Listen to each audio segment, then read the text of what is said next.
Ja ku jemi miq të dashur së bashku në Rrezë Diellin në hapësirën më informuar, më i sigurt. Jemi këtu pranë me zotin Gzim Hoxha, ekspert për aksidentet rrugore, me të cilin ne bisedojmë një ditë në javë në lidhje me problematikat që kemi hasur në rrugët tona. Përshëndetje zoti Gzim. Faleminderit që jeni edhe sot këtu. Duke qenë se jemi në një stin, le të themi, ku problematikat rriten, kjo dhe për shkak të qarkullimit më të shumë të popullsisë dhe nga jashtë vendit, ardhjes së migrantëve, nuk e di si ka qenë kjo javë, bilanci kësaj jave që lan pas. Si kanë qenë rrugët tona? Kanë qenë më të qeta, më të trazuara? Ka pasur aksidente? Kemi realisht aksidente, ka një rënje të aksidenteve, që është shumë pozitive, si bilanç, po kjo nuk duhet na kënaqë. Sepse ne nuk kemi humbje jetësh, sa që kemi pasur vitet e tjera që ka qenë me të vërtet një periudhë shumë skandaloze, veçanërisht muajt qershor, korrik dhe gusht. 3 muaj të verës ka qenë. Kemi pasur shumë, rreth 80-90 aksidente. I bindet çdo ditë një njeri që humbiste jetën, ndoshta edhe më shumë, sepse kishte rast që aksidentoi në makinë. Por tash kemi shumë të plagosur. Që do të thotë, plagosen 5 veta një automjet, dhe kjo vjen për shkak sepse ne kemi ndryshuar inventarin e makinave. Pra makinat tona tashmë nuk kanë të gjitha në atë shkallë vjetërsie që ne kemi pasur para 3 vjetëve. Sapo vjen dhe po freskohet. Dhe kjo bën atë që kur 2 makina hynë për plasje ose një makinë del nga rruga, ajo nuk bëhet më si më parë që puthitesh e bësh letër dhe ata që ishin brenda i mbyste vetë makinën se për shkak të deformimit që pësonte. Kjo është një anë e problemit. Ana tjetër e problemit është që rrypi i sigurimit ka filluar të vendoset. Pra njerëzit më në fund e kanë kuptuar që rrypi i sigurimit nuk vihet për policin, po vihet për të mbrojtur jetën tënde. Dhe ne shpeshherë kemi parë aksidente rrugore që njerëz ka që dëmtohen në masë saktuar, ka prej tyre edhe që humbasin jetën, por rrypi i sigurimit është një faktor shumë pozitiv dhe mund vjen mirë që njerëzit më në fund, ne kemi folur në 7-8 vjet kemi flasur për këtë lloj problemesh, ndër të tjera, do vazhdojmë të flasim. Dhe njerëzit më në fund fare kanë arritur një koncept. Është për të ardhur keq, se ka akoma shumë qytetar fare të paformuar që hypin në motorciklet, vën skafandrën vetë se i ka polici, kjo është me të policit, të shpjegojmë. Marrë një fëmijë vën përpara që ka pas skafandër, marrë edhe një njeri mbrapa që mund të jetë bashkëshortë ose një fëmijë tjetër mbrapa që dhe ishte pas skafandër. Do të thotë, koka e këtij burrit që është totalisht pamend, që është bosh pamend, me këta 2 fëmijë i merr në qafë. Pra çfarë kujt i duhet kjo kokë? Kjo lloj koke nuk do të ruajtur, ky duhet të ketë skafandër, që po që rrezohet ky tiki në dynja tjetër dhe nuk kanë asnjë lloj faji këta 2 fëmijë që janë të mitur dhe nuk dinë se çfarë po ndodh. Pra kemi ende fenomene të tilla. Këto janë shumë të dënueshme. Ne bile kemi klasifikuar si prindër vrasës, që i vrasin fëmijët e tyre. Pa folur që ka nga ata që hypin në makinë fëmijët dhe i vën se dile të parë. Fëmijë 3 vjeç, 5 vjeç. Ka nga ata që i marrin timon dhe japin makinën për drejtuar. Pra ne kemi shumë nevojë të kuptojmë që jeta është me shumë vlera. Edhe duhet ta kuptojmë që fëmia është si një vezë, po për plas nuk shpëton më.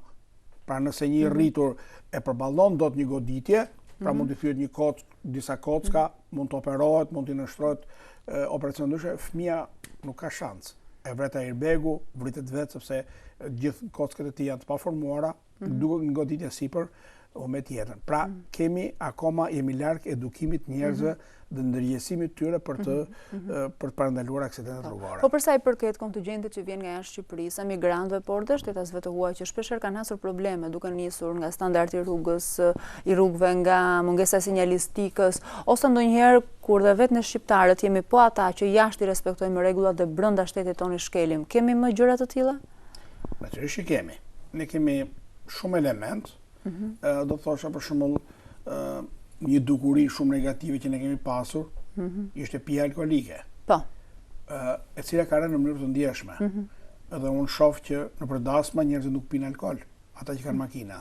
O thresin taksin, o gjin forma të tjera ose një nga tavolina nuk pi. Dhe kjo është një mas edukuese nëpërmjet shtrëngimit që ka bërë policia. Po fundi fare rezultantë është pozitive. Pra ne në fund fare kemi nuk kemi jetë të humbura. Po siç patëm atë rastin në Korçë që ata 2 vëllezërit shkuan dasëm, mbas datën humbën jetën 2 vëllezër, që është një fatkeqësi shumë e madhe. U mbyllën 2 dyert atje. Pra, e thën në gjuhën e popullit. Është një skandal. Prandaj ne duhet me fjalë fenomeni i alkoolit, unë them që ka rënë një mas të konsiderueshëm, nuk them që ka njerëz që të gjithë nuk pinë. Nuk ka rënë në zero, por është ulur ndjeshëm si përqindje. Njerëz do futën disa në burg, disa pati masa shtrënguese. Pra me masa shtrënguese edhe ndryshon ka gjëra. Njihet edhe forma e edukimit përmjet masa shtrënguese. Pra njihet me leksione, njihet me shumë praktik, njihet me shoqata, janë forma edukimi, njihet në shkollë, njihet me masa shtrënguese. Sepse edhe burgu është masa shtrënguese faktikisht. Të gjitha këto bëjnë këtë elementin. Kjo është pozitive që ne tashmë në alkool kemi rënë, nuk kemi rrugët në standardin e duhur, dhe që do desha të shtroja, unë madje edhe kam shkruar disa herë për gazeta, ne nuk kemi rrugët me tapetin e duhur. Me tapetin e duhur. Pra po e bëj një krahasim të vogël me Kosovën. Nëse udhton rrugën e Kosovës ndihesh rehat, sepse rruga atje është shtruar me teknologji të re, që ka përqindje ka 20% gomë brenda. Është një nga elementët që ajo nuk mban ujë, sepse uji të nxjerr nga rruga, ajo ka elasticitet, ajo ka koeficient të madh fërkimi, ka një sër elementësh pozitiv që qeveria jon duhet dalë me vendim, pa thënë që do të dalë me ligj parlamenti që rrugët në Shqipëri do të bëhen me këtë standard, nuk mund vazhdohet me amatorizëm. Dikush e bën me asfalt beton, dikush e bën shqeto me beton, pra nuk ka një raport caktuar, ka shumë rrugë kemi ne, po them Tiranë.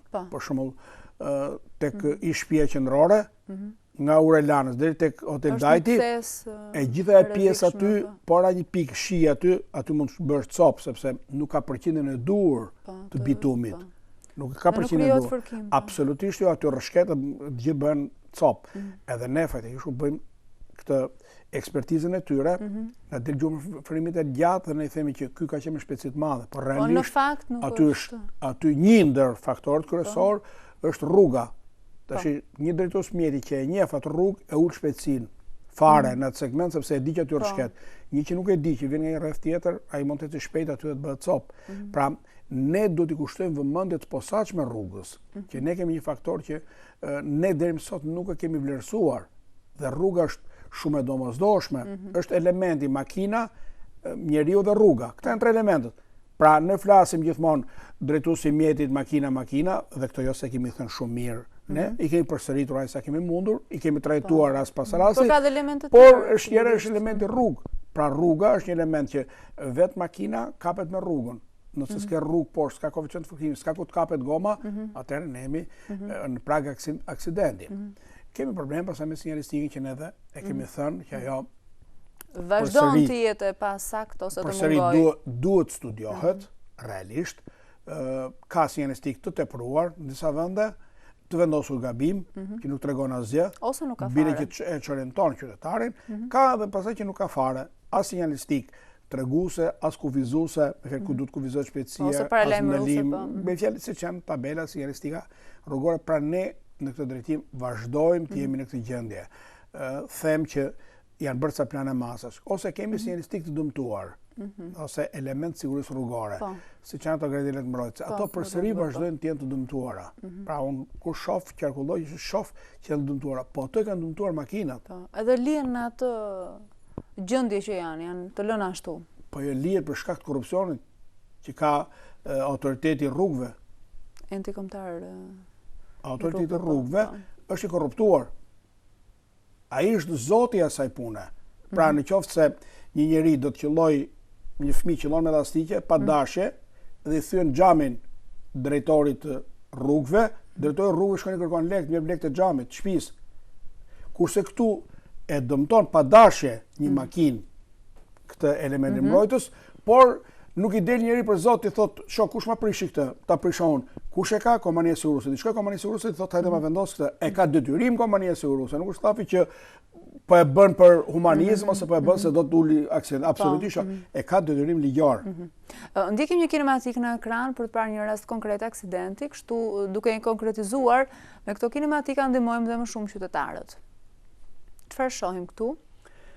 Këtu shohim një automjet ndaluar jashtë rrugë dhe dy persona që kuptohet janë parë pamja e tyre është nga lart, por ne i kushtojmë vëmendje këtij rasti sepse ky është një fëmijë i vogël, ky i veshur me këtë ngjyrën e verdhë, prandaj është bërë i dallueshëm Po shikojmë rruga është 6.6 metra, pra është një rrugë e pranueshme në kushtet tona, edhe shohim që një makinë del, aty është një kthesë realisht, del nga e kthesa dhe në vend që ai ta ndaloj makinën për shkak të shpejtësisë që ka drejtuesi i mjetit, e humbet këtë vëmendje edhe godet fëmin, si të shohim ne edhe fëmia aktualisht është i smur dhe ky fëmijë është, unë e di që ky fëmijë është i paralizuar. Pra ka ngel në gjendje me fjalë të përhershme i aksidentuar. Prandaj them që këtu ka dy probleme, ka një problem që ai pjesë është një e verdhë dhe një e bardha është e jema. Realisht prindi duhet të tregojnë kujdes, mos i lënë fëmijët, mos i lëshojnë. Pra një makinë ka hapur krahun dhe lë jashtë kujdesit. Jo, ata ndoshta ka të shtondiqe, po duhet të kuptojmë që në fraksion sekonde ndodhin këto, nuk është llafi që të lë të mendohesh. Se po ti thosh se grua si do të ndodhte ky aksident, rrezik ditë të thoshim shtyp mua dhe mos u shtyp fëmijën. Po nuk është ky problemi, është që nuk je në gjendje ta korrigjosh më këtë. Pra, nëse fëmin dole në rrugë, u afrove aty, nuk e mban për dorë, pra ai është i pavetëdijshëm, ai vrapon kot. Pra duke vrapuar kot, ai nuk e di se çfarë rreziku sjell e makina, absolutisht se kupton. Bile ka prej tyre që i pëlqen ngjyra kuqe dhe i turren makinës për ngjyrë të kuqe, se pëlqen blu e turret për blu. Pra ata s'konceptojnë dot, ata thonë se janë lodra. Se fëmijët shohin në televizion, shohin edhe me këto lodrat elektronike, kështu fantazojnë kanë botën e tyre. Dhe kujton se është edhe përsëria në televizion, nuk kupton që në rrugë makina të vret. Pra kjo do një rritje të kujdesit të prindërve. Prindërit absolutisht është e përcaktuar edhe në kodin rrugor, po kjo është edukat qytetare. Po dole nga shtëpia dhe ke fëmijë të vegjël, duhet i mbash për dorë se s'bën. Pra nuk mund të lëshosh. Një moment të lëshosh dhe fillon të vrapon rrugë. E aksidenton bicikleta, e aksidenton motorri, e aksidenton makina. Pra tregon duhet të jetë një kujdes. Është i riskuar. Je shumë i rrezikuar nëse ke fëmijë dhe nuk del në rrugë i pavëmendshëm. Prandaj duhet që të rrisim gjithë vëmendjen. Natyrisht, kjo nuk do të thotë që drejtuesit e mjeteve duhet mos jenë në gjendje të bëjnë veprimet e duhura. Pra duhet të ecë me shpejtësinë e lejuar. Pra prindi ka pjesën e vet, po sigurisht edhe gjithë kanë pjesën e tyre këto. Pra prindi do të ecë me shpejtësinë e lejuar. Ka përgjegjësinë e vet, po. Me fjalë drejtuesi i mjetit me shpejtësinë e lejuar, duhet të jetë i vëmendshëm, duhet të ketë një vëmendje, duhet të ketë një përqendrim, se ka nga ata që hypin makinë dhe mendjen e kanë në vend tjetër dhe fillojnë të flasin ose flasin telefon, në një kohë që telefoni është shumë i rrezikshëm. Një nga elementët vrasës, le të themi, ose që shkakton aksidente. Qytetari duhet të ketë këtë koncept. Kur nxjerr makinën nga garazhi, para se nxjerr makinën nga garazhi, duhet fusi celularin në garazh. Duhet parkoj celularin. Pra celulari duhet të jetë i parkuar, se nuk të duhet më. Pra ti po ngjet makinën, nuk po ngjet celularin. Atë celulari fike, vëre aty ose lëre silencio dhe dëgjoje kur të zbresësh nga makina, shiko kush të ka marrë dhe merri ti në telefon ata. Po nuk mundet që ti po ecën në autostradë me 90 km/h ose në një rrugë tjetër ose në kthes ka për celularin, në vend ka për celularin fluturon dhe bie poshtë në erë dhe që nxjerr në YouTube një shofer të autobusit në Himar duke folur në celular. Pra, shiko deri ku jemi ne, një shofer autobusi i papërgjegjshëm, mund të ketë 50-60 veta sipër, ai flet në kthesat e llogaras, flet në telefon. Pra deri këtu, të gjithë flasin në telefon. Nuk do ta bëj absolute, po përgjithsisht njerëzit flasin, por ky është gabim shumë i madh dhe ky kushton jetën. Pra nuk luhet me celularin, por luhet me jetën. Prandaj para se sa të nxjerrësh makinën nga parkingu, parko celularin. Futen brenda në kroskot, mbylle me çelës mundësisht, ule aty që mos të shqetësoj fare dhe vazhdo udhëtimin. Ai ka dhe një efekt shumë negativ sepse edhe një 30 sekonda mbas e mbyll telefonin, ai përsëri shqetëson sepse dikush thotë për atë çka ke diskutuar me personin që ka telefonuar pa. Një diçka të vështirë të punës. Një çështje, një shqetësim, një problem biznesit, dikush thotë diçka një gjë të vështirë të familjes. Pra e mbyll, me të vërtetë e mbyll celularin, por mendjen e ke përsëri brenda në celular, sepse po mendon të japësh zgjidhje problemit, po mendon të japësh zgjidhje atij problemi që ka ndodhur në familje, pra ka një mori probleme të tilla që dhe harron që duke ngarë automjetin. Ndërkohë makina zhvendos 2 kilometra, pra 2 kilometra makina ka ecur për shkak të inercisë, jo për shkak se ti ke qenë i përqendruar. Një ndër kushtet për drejtuar automjetin është të jesh i përqendruar në drejtimin e automjetit. Veçanërisht tash në periudhën e verës ne kemi edhe aksidente për shkak se i zgjumi drejtues të mjeteve. Të përgjumjes, po. Po, humbasin regjimin. Pra njerëzit prishën oraret gjatë ditës dhe gjatë mbrëmjes. Ai që është mësuar të flerë në drek, duhet në kone drejt mos ta ngasi makinën, ndryshe fluturon dhe leshtë rrugë. A i është mësuar të flerë deri në 8, duhet flerë deri në 8 mëngjesit, nuk mund ngrihet në 4, sepse mos i bën 2 orë udhëtim fillon të vjen për gjumë. Edhe rrezon pjesëtarët e familjes zakonisht nisën për në plazh, thotë se nisën është ideja për të nisur herët, ndërkohë që nuk është mësuar të. Ky njeri është i pastërvitur për këtë punë. Ky njeri është mësuar të flej gjumë në 10, çohet në 7 mëngjesit. Gjithë ky regjim që i prishet, ai nuk e përballon dot. Organizmi ka një rregullator vetvete, pra mësohesh me një lloj regjimi dhe atë regjim do të kesh derisa të ndryshosh në graduale, por nuk mund të ndryshosh nga sot për nesër. Po. Pra, edhe kjo pastaj sjell atë që në shumë raste familjet të aksidentohen, 5 pjesëtarë të një familje, 3 pjesëtarë të një familje që nuk janë normale, pra babai ose nëna që drejton makinën, do ta kuptoj që në këto momente me një prej të madhe, shumë të madhe mbi vete. Pra ka gjithë familjen në duart e veta. Pra një gabim shuhet familja. Pra është me shumë përgjegjësi. Nuk janë gjëra të vogla. Sigurisht që një nga shqetësimet që vazhdon të jetë, le të themi, prezent në ato që qytetarët e na shkruajnë nëpër mesazhe dhe në njoftimet e repasershme që na bën, është dhe mosmarrja e dëmshpërblimeve. Dhe kjo vazhdon të jetë një, le të themi, një hallkë e shkëputur që nuk po ngjitet, po kthehet në një gangren prej vitesh. Po kjo është, ne kemi autoritet mbikëqyrës të financave që duhet i kontrolloj këto kompanitë, por ata e mbarë taktë. Kjo punë nuk po funksionon. Me fjalë, ka një 8 vjet që nuk funksionon, ka dhe një vit që ka ardhur qeveria e re dhe tash nuk funksionon. Absolutisht jo, nuk funksionon. Është një autoritet mbikëqyrës të financave, marrin rrogat, kanë njerëz atje, marrin rrogat majme, se duket marrin edhe në lek nga kompanitë, se s'ka logjike që të mos kontrollojnë ata. S'ka asnjë logjike. Pse s'kontrollojnë? Çfarë ka? Nëse nuk din, mund dal vullnetar ti marrë ditë, ti çoj se ti tregoj si kontrollohet. Merë aty ata kanë mënyrë elektronike. Në kohë që qytetari paraqit dosjen numër kaq regjistron në mënyrë automatike atje. Mbush 30 ditë thotë pse s'e ke kthyer përgjigje ti qytetarit. Pra janë afatet të shkruara, afatet ligjore të shkruara. Ligji së shijoni. Ligji që kemi ne është përshtatur ligji kroat. Pra është një ligj që funksionon në vendet e tjera. I marr si model, kështu. Po s'është një problem ajo. Atëherë pse nuk funksionon tek ne? Çfarë arsye ka?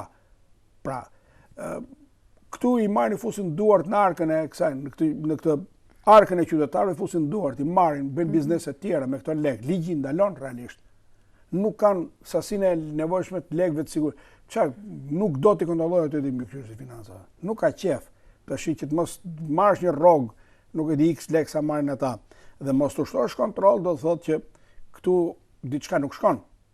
Është një lloj si tek banka e Shqipërisë, del tash që ka vjet tjetër 20 milion euro ose 50 milion, ku do të thonë se do dalë shifra aty, po me fjalë këtu nuk funksionon. Kjo mbikëqyrje nuk ka funksionuar dhe edhe këtu nuk po funksionon deri në momentin që flasim. Edhe tani nuk funksionon realisht. Tani që ne bisedojmë nuk funksionon. Absolutisht jo, nuk gjen drejt. Ose është bën një gjë shumë lezetshme, thotë do të paguhen dëmshpërblimet nga viti 2001 thotë deri në 2009. Se kanë ngel dëmshpërblimet janë të prapambetura prej vitesh, po. Dhe i thua, po ku kam për t'i marr këtë, ku do ta marr këtë dëmshpërblim? Thotë do t'ja ndajmë ne kompanive. Ora, më thuj do shkoj të marrë te kompania X ose Y dhe unë mos shkoj atje si gjynafqar që të vër kushte kompania që do të jep më 25% nëse do t'i marrësh lekët. Jo, më do t'i marr me dinjitet, do të shkoj atje të them, mund ka ardhur kjo, është planifikuar tek ju dhe unë duhet të marr lekët. Pra kjo nuk funksionon. Dhe është për të ardhur keq qytetarët me të vërtetë. Vazhdojnë ende sorollatën për një problem që është tashmë i vjetër.